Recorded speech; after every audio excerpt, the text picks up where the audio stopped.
اعوذ باللہ من الشیطان الرجیم، بسم اللہ الرحمن الرحیم۔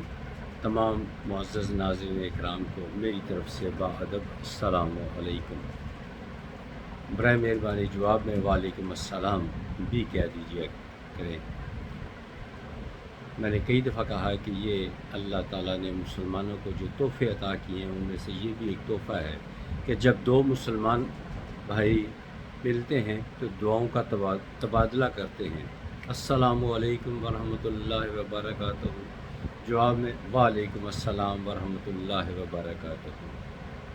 بہرحال اللہ تعالیٰ سے دعا ہے کہ اللہ تعالیٰ ہم سب کو صحت اور ایمان والی زندگی عطا فرمائے، دنیا بھی اچھی کرے، آخرت بھی اچھی کرے، ایمان کی حالت میں اس دنیا سے لے کر جائے۔ موت برحق ہے، ایک دن آنی ہی آنی ہے۔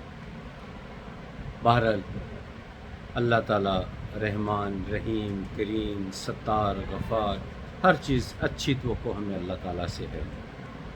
اور پھر ہم نبی پاک صلی اللہ علیہ وآلہ وسلم کے امتی ہیں، انشاءاللہ سب کچھ اچھا ہوگا ہمارے لیے۔ میں ایک جلیل القدر بہت بڑے نبی مرسل حضرت موسیٰ علیہ السلام، جن کو کلیم اللہ بھی کہا جاتا ہے، یعنی اللہ سے کلام کرنے والے، بنی اسرائیل میں بڑے انبیاء آئے، لیکن جو مقام ملا حضرت موسیٰ علیہ السلام کو وہ کسی اور کو نہیں ملا۔ وہ جب بلکہ کہنا چاہیے جب ان کا جی چاہتا وہ کوہ طور پر چلے جاتے اور اللہ تعالیٰ سے باتیں کر لیا کرتے۔ ایک دفعہ آپ کوہ طور کی طرف روانہ تھے تو راستے میں ایک ان کو بہت امیر شخص ملا، اور اس نے کہا کہ میں بہت سارا میرے دولت ہے، مال متاع، زیورات، ہیرے جواہرات، بہت کچھ ہے، میرے لیے سنبھالنا بہت مشکل ہے۔ تو آپ اللہ تعالیٰ سے بات کرنے جا رہے ہیں تو اللہ تعالیٰ سے یہ دعا کیجئے کہ میرا یہ مال کم ہو جائے۔ تو حضرت موسیٰ علیہ السلام نے فرمایا ٹھیک ہے، میں اللہ تعالیٰ سے بات کروں گا۔ تھوڑی دور فاصلے پر گئے تو ایک انتہائی غریب مفلسی کی حالت میں، جس کے چہرے پہ جھاڑ مٹی وہ پڑی ہوئی تھی، یعنی کہنے کا مطلب انتہائی غربت کی حالت میں، اس نے جب موسیٰ علیہ السلام کو جاتے ہوئے دیکھا تو سوال کیا کہ کیا آپ اللہ تعالیٰ سے باتیں کرنے جا رہے ہیں، اللہ تعالیٰ سے ہم کلام ہونے جا رہے ہیں؟ تو آپ نے فرمایا ہاں۔ تو اس شخص نے کہا کہ میرے پاس بہت زیادہ غربت ہے، افلاس ہے، کھانے کے لیے کچھ بھی نہیں ہے، تو آپ اللہ تعالیٰ سے دعا کیجئے کہ کم از کم مجھے 2 وقت کی روٹی تو نصیب ہو جائے۔ آپ نے وعدہ کر لیا، اور آپ نے حسب وعدہ جب اللہ تعالیٰ سے ہم کلام ہوئے تو یہ دونوں کی باتیں اللہ تعالیٰ نے کے آگے رکھیں۔ یعنی جو امیر شخص تھا پہلے اس کی بات کی کہ وہ کہہ رہا ہے کہ میرا مال کم ہو جائے تاکہ مجھے کچھ سکون حاصل ہو جائے، تو اللہ تعالیٰ نے فرمایا کہ اس شخص سے کہو کہ وہ میرا شکر ادا کرنا چھوڑ دے، یعنی میری ذات پہ شاکر ہونا چھوڑ دے، اور غرباء اور مساکین ان کی مدد کرنا چھوڑ دے، اور جو یہ کھانا کھلانے کی اس کی عادت ہے اس کو چھوڑ دے، جو غریبوں کو کھانا کھلائے۔ 3 کام چھوڑ دے، میں اسے دولت واپس لے لوں گا، سارا کچھ واپس لے لوں گا۔ ٹھیک ہے، ایک کا جواب ہو گیا۔ دوسرے کا پوچھا کہ کیا ایک شخص اور مجھے ملا، اس نے کہا ہے کہ فلاں شخص ہے، اس کے پاس کھانے کے لیے کچھ نہیں ہے، وہ کہتا ہے میرے پاس اتنا ہو جائے کہ میں 2 وقت کی روٹی کھا لیا کروں۔ اس نے کہا اللہ تعالیٰ کہ ہاں یہ چیز کوئی ممکن تو نہیں ہے، ممکن ہے، ہاں ناممکن تو ہمارے لیے ہے، اللہ تعالیٰ کے ہاں تو کوئی چیز ناممکن نہیں۔ تو آپ نے جب یہ بات اللہ تعالیٰ کے سامنے گوش گزار کی تو اللہ تعالیٰ نے فرمایا کہ اس شخص سے کہو کہ تم یہ جو ہے میرا جس حال میں بھی تمہیں رکھا ہے اس حال میں میرا شکر ادا کرنا شروع کر دو. جس حال میں بھی رکھا ہے تجھے تو شکر ادا کرنا شروع کر دو, میں تمہیں نواز دوں گا. وہ شخص کا بعد مسئلہ بھی ڈسکس ہو گیا اللہ تعالیٰ سے. واپس جب آئے تو پہلے وہ غریب شخص ملا. اس نے پوچھا اللہ تعالیٰ نے میرے لیے کیا فرمایا ہے؟ تو جو اللہ تعالیٰ کا پیغام تھا وہ پہنچا دیا, یعنی کہ تم اللہ تعالیٰ کا شکر ادا کرو گے تو اللہ تعالیٰ خوب عطا کریں گے. تو اس شخص نے کہا میرے پاس ہے ہی کیا کہ جس بات پہ میں اللہ کا شکر ادا کروں.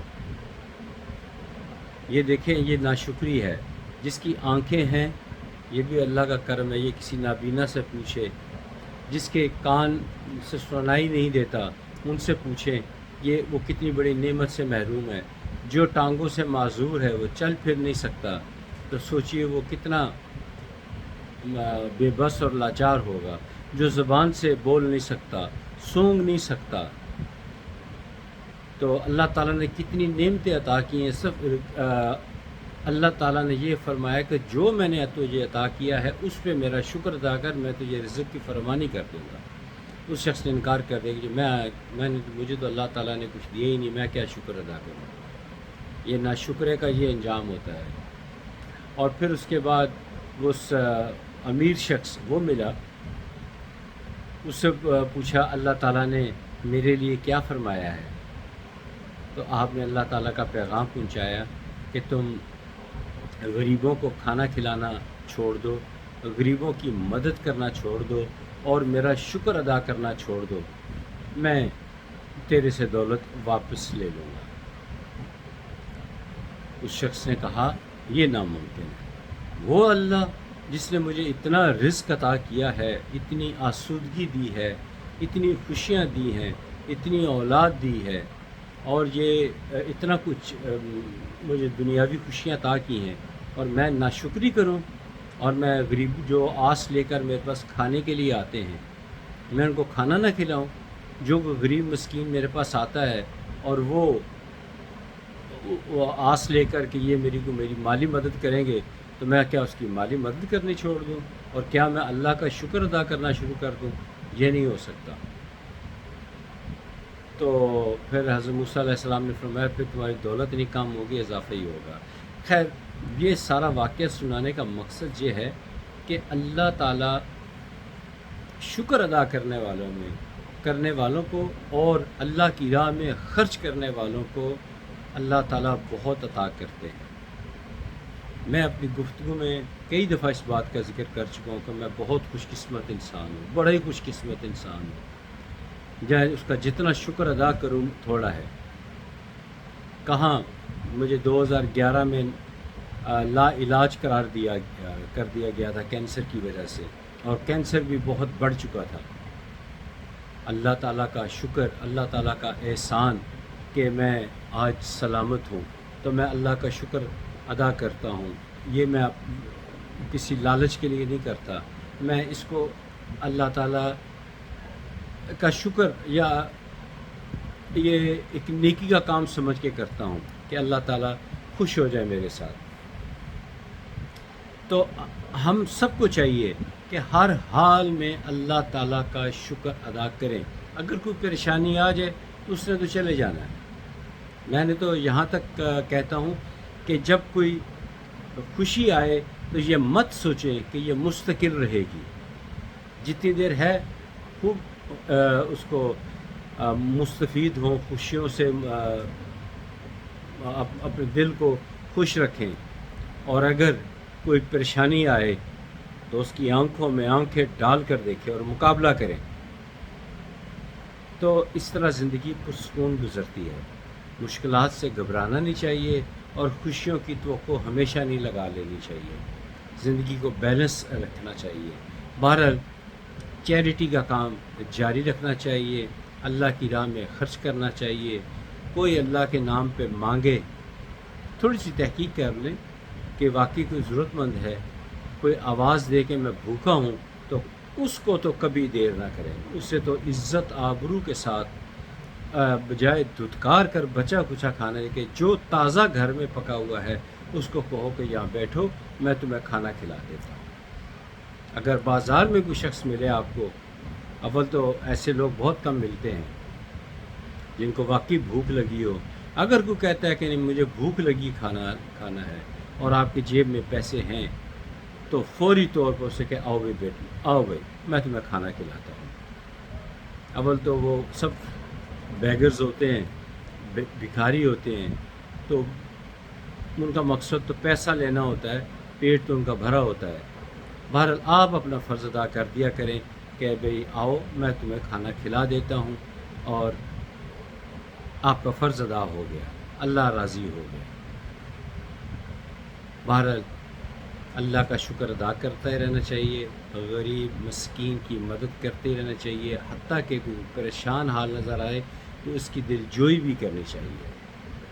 اللہ تعالیٰ پھر خوب نوازتے ہیں۔ امید ہے کہ آج کی ویڈیو آپ کو پسند آئی ہوگی۔ یہ واقعات اپنے بچوں کو ضرور سنایا کریں، ان کو چھوٹی چھوٹی عمر میں عادت ڈالیں کہ اپنی پاکٹ منی میں سے تھوڑے سارے پیسے، چاہے 10 روپے ہی ہیں، آج کے دور میں 10 روپے کی کوئی ویلیو نہیں ہے، اسی کہو کہ 10 روپے اکٹھے کرتے جائے، جب 100-200 روپے بن جائے تو وہ اپنے ہاتھوں سے کسی کو دے، جب وہ بڑا ہوگا تو اس کو عادت پڑ چکی ہوگی۔ تو میں ساری باتیں پہلے کر چکا ہوں، وہ آپ میرے وی لاگ میں دیکھیں گے تو آپ کو پتہ چل جائے گا۔ بہرحال آج کی ویڈیو ختم ہوتی ہے، اجازت دیجیے، اگلی ویڈیو میں پھر ملاقات ہوگی، تب تک خدا حافظ، السلام علیکم ورحمۃ اللہ وبرکاتہ۔